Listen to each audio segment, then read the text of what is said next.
Good morning, Bucknutters. Welcome to the Bucknuts Morning 5 here on Monday, February 13th, 2023. I am Dave Biddle flying solo on today's show. I hope everybody enjoyed the Super Bowl last night. We're going to get into that a little bit more. I think those might have been the only two teams in the NFL that didn't have an NFL player, or excuse me, didn't have a Buckeye on them. The only two teams in the NFL that didn't have a Buckeye on them. I know Trey Sermon is technically on the Eagles, but he's like on the practice squad. That doesn't count. I'm talking about active roster.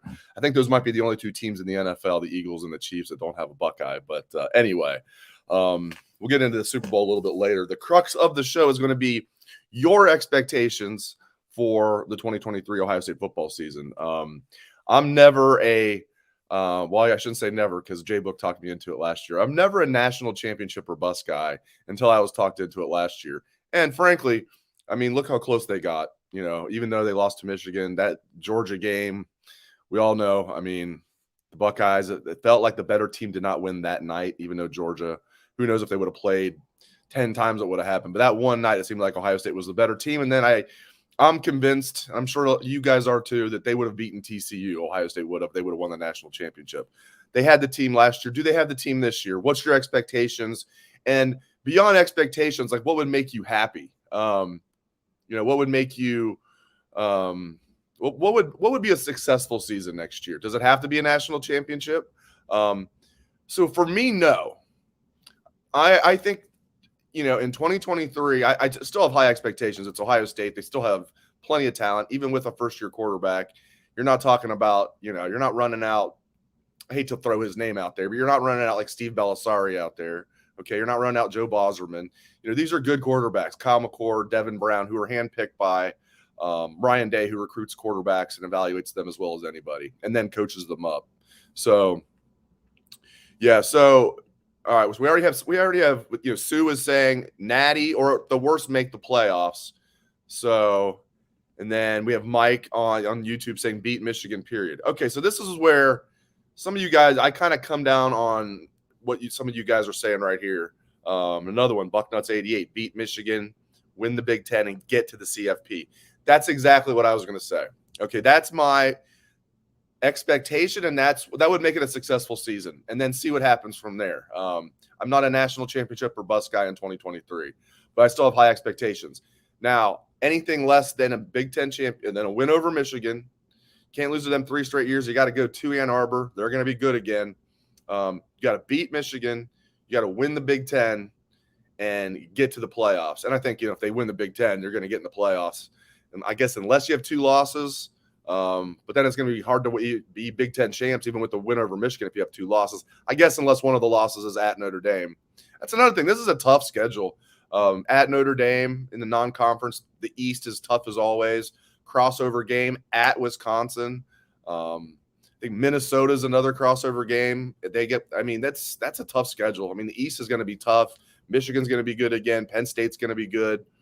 I think Penn State's going to have an upgrade at quarterback with Drew Aller as a sophomore compared to Clifford last year as a sixth-year senior. Maryland has Tagovailoa coming back. Anyway, so yes, anything less than a Big Ten title, anything less than a win over Michigan, that's an unsuccessful season. And I think Ryan Day would agree with what a lot of us are saying. Maybe he would say national championship or bust, but I think that probably the goals there, obviously the ultimate goal is to win a national championship. Let's not get it twisted.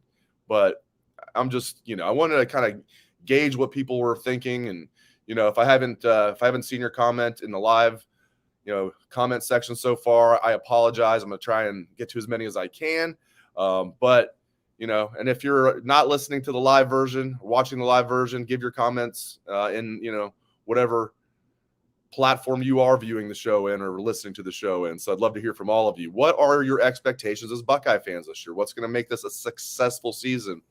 We're about, 3.5 weeks away from spring ball starting, so that's going to be fun. Yeah, a lot of people are saying just, beat Michigan and just go from there. Lose to Michigan twice in a row.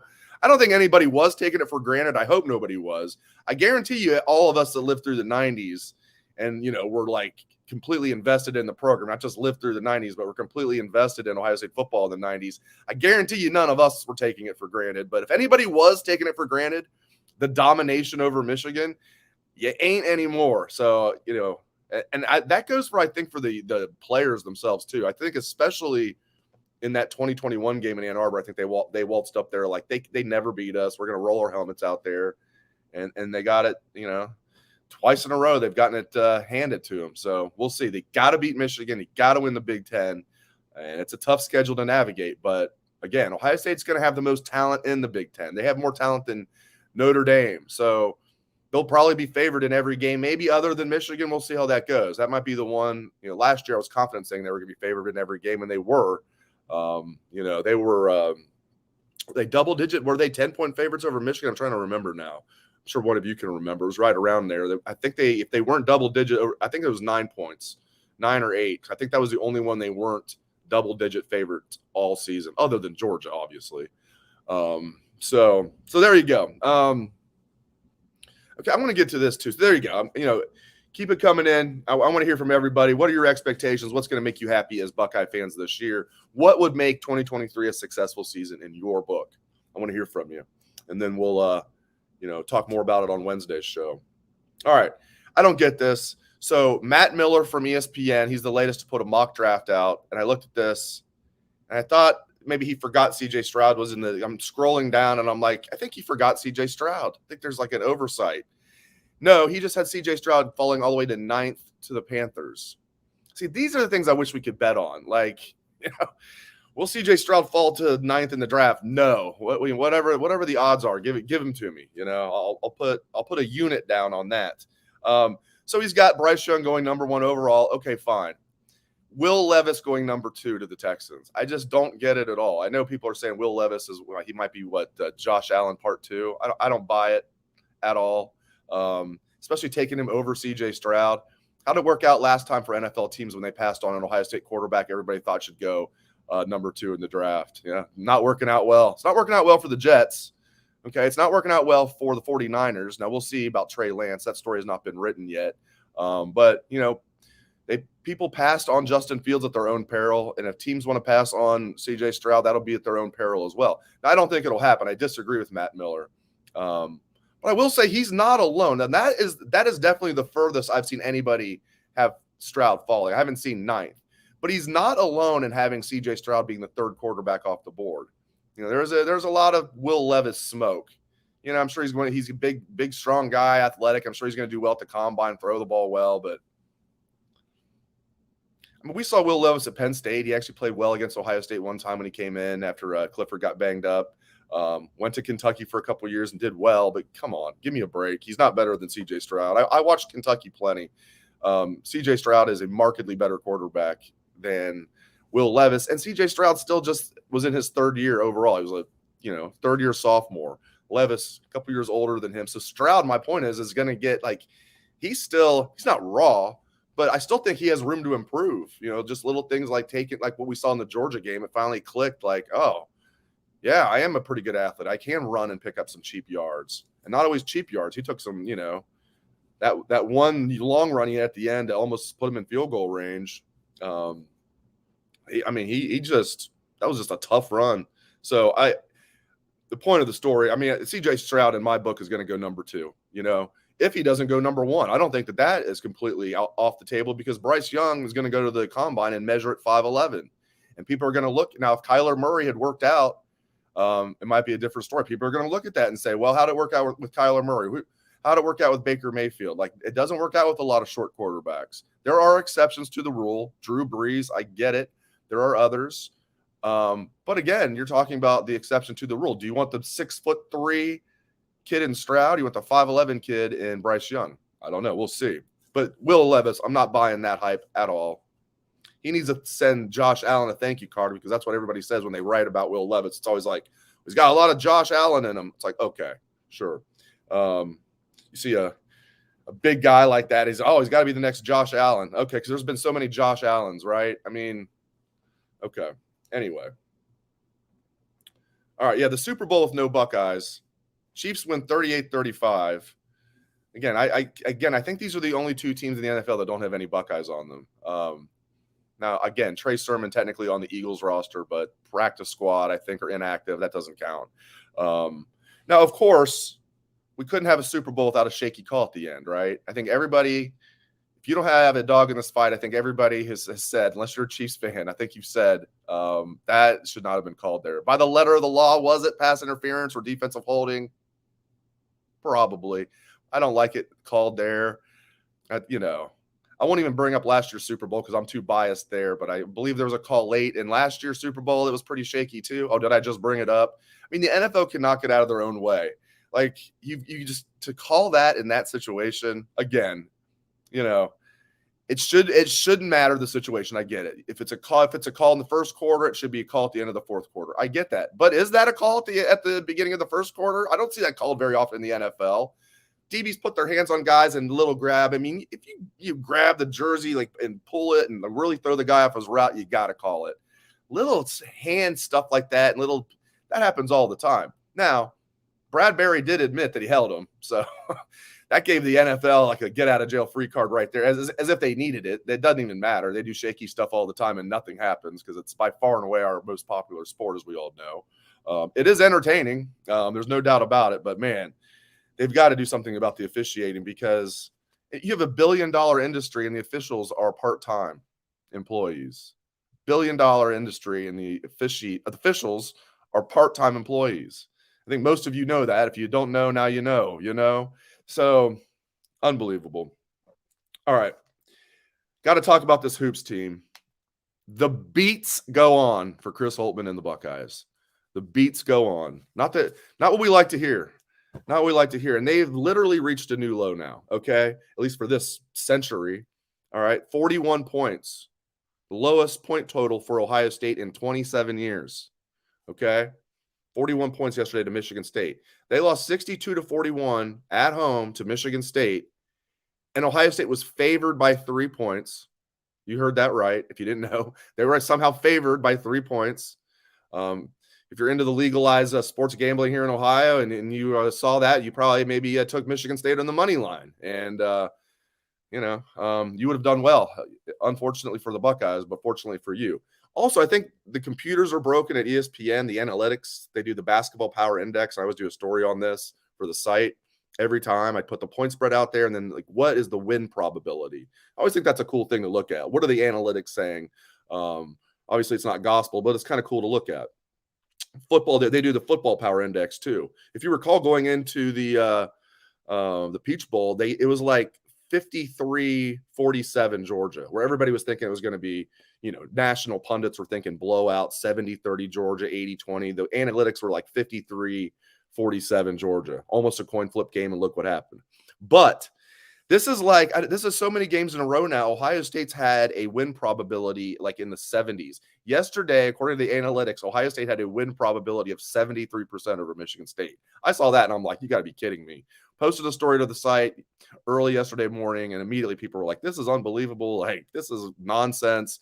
And all those people that posted that were right.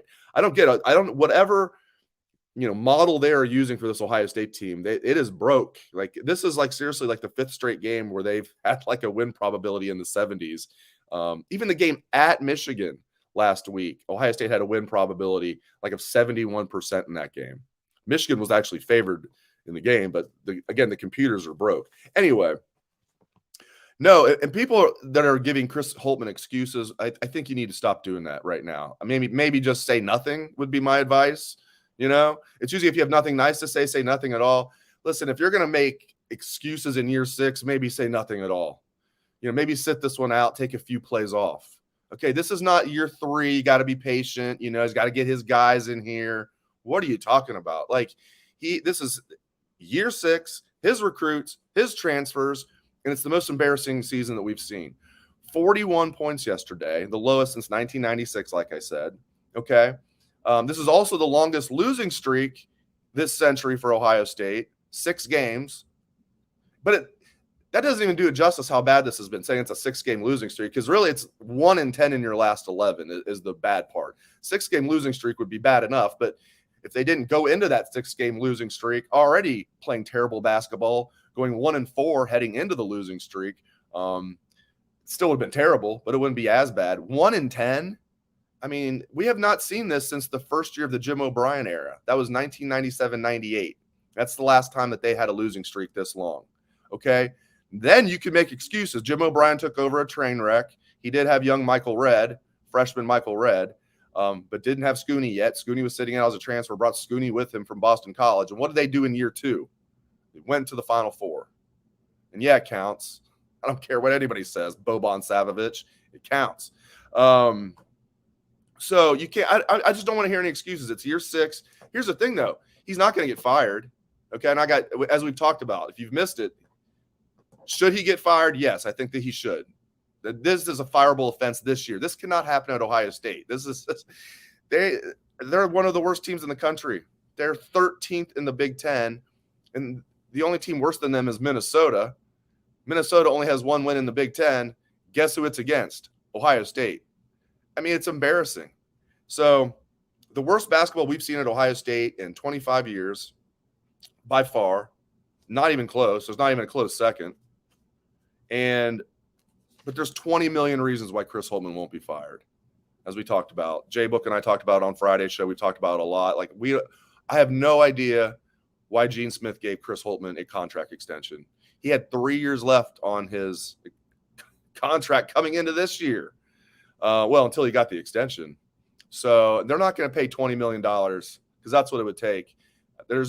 You'd have to fire him for cause to recoup that money. And there's nothing for, that means you'd have to do something illegal, NCAA violation, something like that.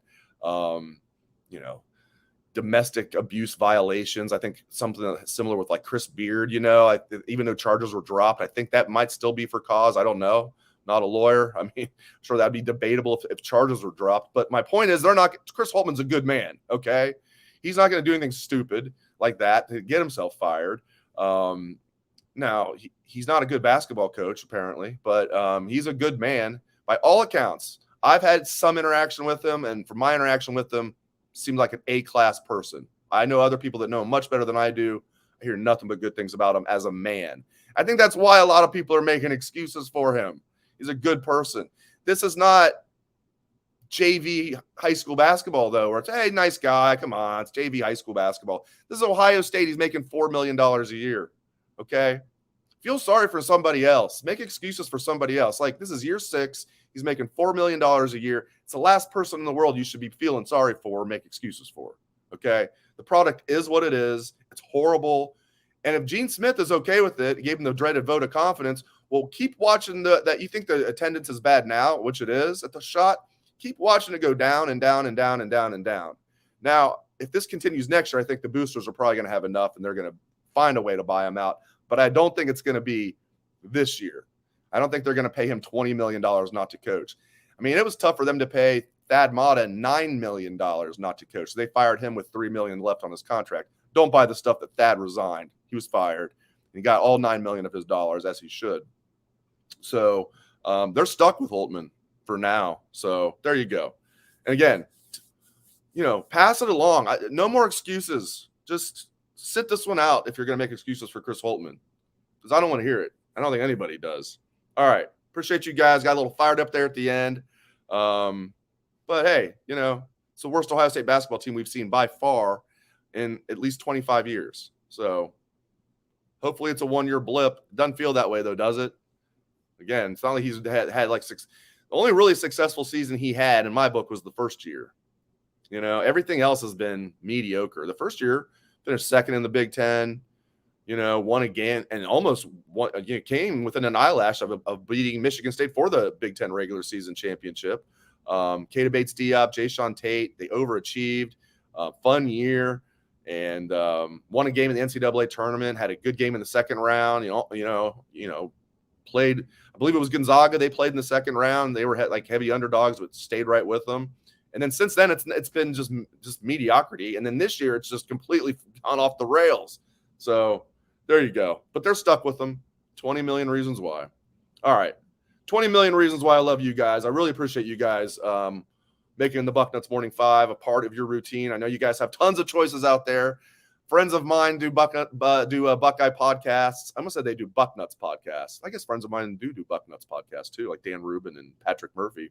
But friends of mine I know from other outlets do a bunch of podcasts. And, even people I don't know that well that do Buckeye podcasts. I know you guys have tons of choices out there. Really appreciate all of our loyal listeners and viewers. Hope all of you have a great rest of your day.